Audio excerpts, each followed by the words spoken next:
Hello everyone, welcome to the session of Pharmaceutical Engineering. I am Sanjeevani Budhwant from Dialonic Society's Baramati College of Pharmacy.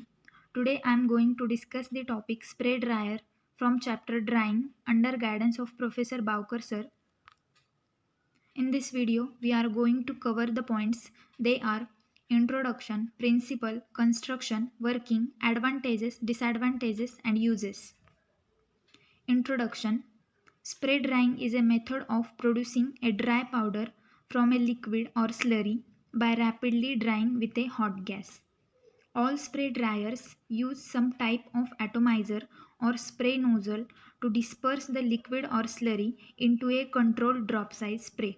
In this, the atomizer is for converting bulky liquid into fine droplets, and then droplets are introduced in a drying chamber for forming dry product. The liquid is generally pre-concentrated by evaporation to economically reduce water content. The concentrate is then introduced as a fine spray or mist into a tower or chamber with heated air.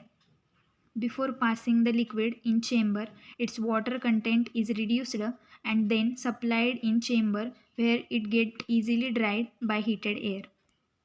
This is preferred method of drying of many heat sensitive pharmaceuticals. Principle. The fluid to be dried is atomized into fine droplets which are thrown radially into a moving stream of hot gas. From atomizer, the fine droplets thrown in moving stream of heated air, so they get dried in their journey. Temperature of droplets is immediately increased and fine droplets get dried in the form of spherical particles. This process completes in few seconds before the droplets reach the wall of dryer. When we supply heated air to fine droplets, the temperature of droplets increases and get dried in a spherical shape.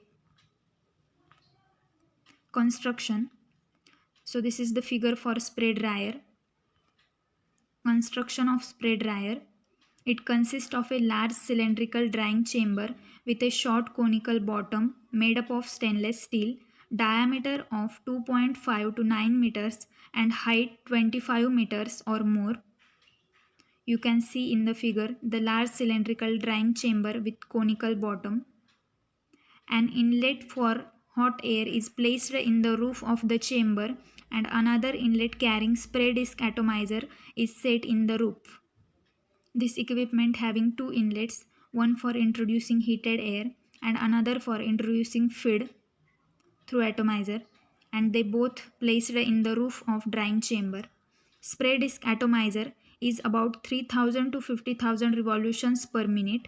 Bottom of the dryer is connected to a cyclone separator. Working.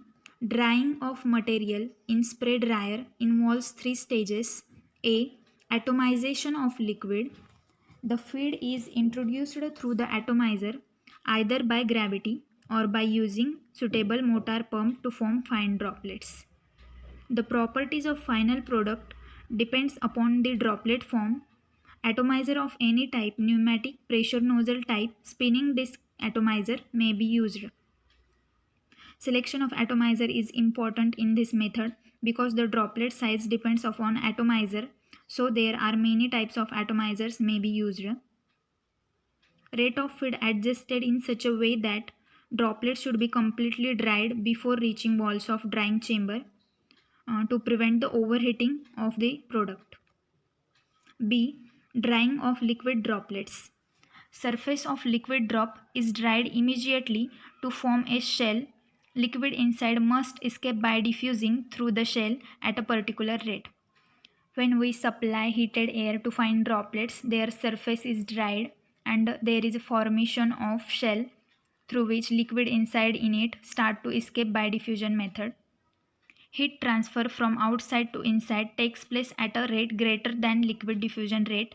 As a result, heat inside mounts up which allow the liquid to evaporate.